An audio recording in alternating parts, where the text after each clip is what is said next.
2026년 1월 9일 금요일 요한일서 5장 13절에서부터 21절까지의 말씀, 구원의 확신이라는 제목으로 하나님 말씀 전하겠습니다. 요한일서 5장 13절에서 21절은 이 서신 전체의 결론에 해당하는 말씀입니다.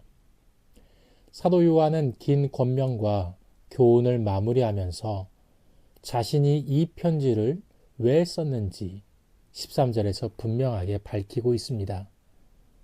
내가 하나님의 아들의 이름을 믿는 너희에게 이것을 쓴 것은 너희로 하여금 너희에게 영생이 있음을 알게 하려 함이라. 요한의 목적은 성도들을 불안하게 하거나 시험에 들게 하는 데 있지 않습니다. 오히려 그는 성도들이 이미 받은 구원을 분명히 알고 그 확신 위에 굳게 서기를 원하고 있습니다. 구원은 막연한 희망이 아니라 그리스도 안에서 현재적으로 소유한 생명입니다. 이 결론부에서 요한은 네 가지를 함께 붙잡게 하는데요. 영생의 확신, 담대한 기도, 성도의 정체성, 그리고 우상에 대한 분별입니다. 그 이유는 구원의 확신은 삶 전체를 새롭게 만드는 힘이 있기 때문입니다. 첫째로, 영생의 확신은 담대한 기도로 이어집니다. 요한은 먼저 분명히 선언합니다. 하나님의 아들의 이름을 믿는 자에게는 이미 영생이 있습니다. 구원은 우리가 무엇을 더해야 얻는 미래의 보상이 아니라 믿음 안에서 지금 소유한 선물입니다. 이 확신은 곧바로 기도의 태도를 바꾸죠. 14절입니다. 그를 향하여 우리가 가진 바 담대함이 이것이니 그의 뜻대로 무엇을 구하면 들으심이라. 구원의 확신은 하나님 앞에 나아가는 담대함을 낳습니다. 우리는 더 이상 종처럼 두려워 기도하지 않습니다. 하나님의 자녀로서 아버지의 뜻 안에서 구하고 응답을 기대할 수 있습니다.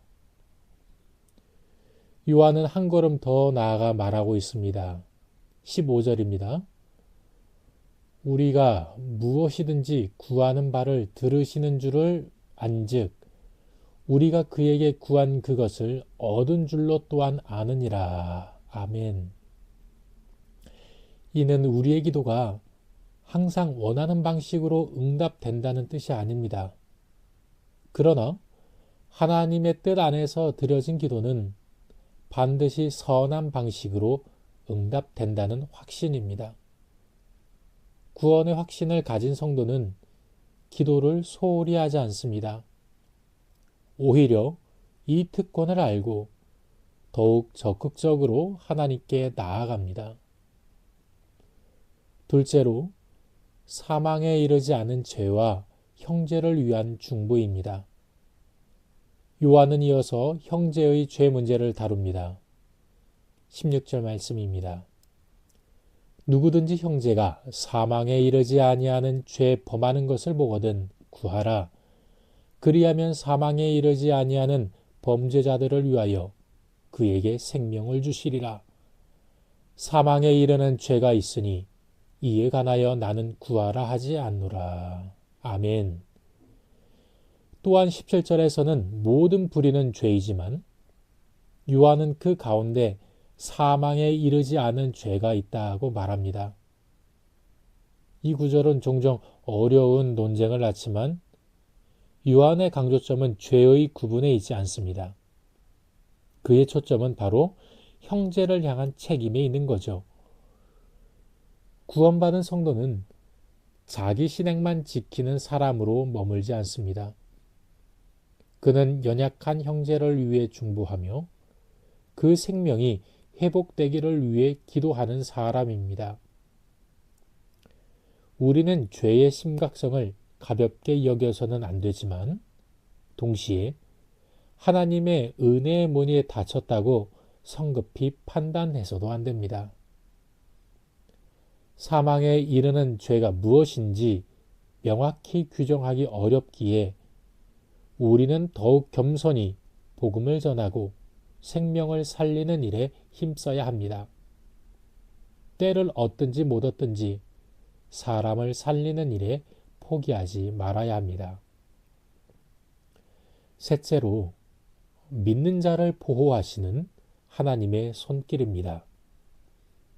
사도 요한은 결론에서 믿는 자에 대한 확고한 선언을 합니다. 18절 말씀입니다. 하나님께로부터 난 자는 범죄하지 아니하는 줄을 우리가 아노라. 아멘. 이 말씀은 성도가 전혀 죄를 짓지 않는다는 뜻이 아닙니다. 이는 죄 가운데 머무르며 살아가지 않는다는 의미입니다. 하나님께로부터 난 자는 죄를 삶의 방식으로 삼지 않습니다. 그리고 무엇보다 하나님께로부터 나신 이가 그를 지키시기에 악한 자가 함부로 만지지 못합니다.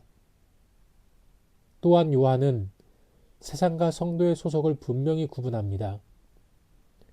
세상은 악한 자 안에 있지만 우리는 하나님께 속해 있습니다.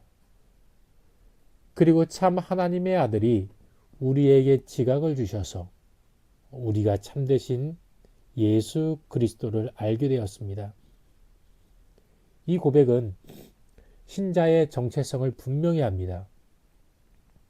우리는 흔들리는 존재가 아니라 참된 분 안에 거하는 자들임을 꼭 기억해야 하는 겁니다.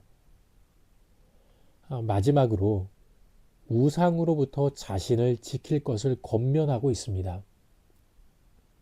21절 말씀입니다. 자녀들아, 너희 자신을 지켜 우상에게서 멀리하라. 아멘. 이것은 단순히 나무나 돌로 만든 우상을 말하는 것이 아닙니다. 요한이 경계한 것은 예수 그리스도를 왜곡하는 거짓 가르침, 그 당시 유행하던 영지주의적 신앙이었습니다. 참 하나님을 아는 지식에서 벗어나게 만드는 그 모든 것이 바로 우상이다라는 말입니다. 그러므로 구원의 확신은 방종으로 이어지지 않습니다. 오히려 자신을 지키는 경건한 분별로 나타나는 것이죠. 우리는 소극적으로는 거짓된 가르침에 휩쓸리지 않도록 자신을 지켜야 합니다. 적극적으로는 하나님이 우리를 보호하신다는 사실을 믿고 담대히 기도하며 복음을 전해야 합니다.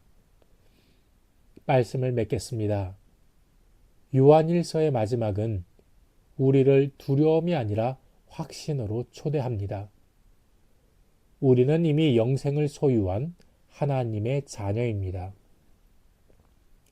그렇기에 담대히 기도할 수 있고 연약한 형제를 위해 중보할 수 있으며 하나님께서 우리를 지키신다는 사실을 믿고 세상 가운데 살아갈 수 있습니다. 구원은 우리의 기도와 전도 그리고 삶의 태도에 깊은 영향을 미칩니다. 놀라운 구원을 받은 자로서 그 구원에 합당한 모습으로 살아가길 원합니다.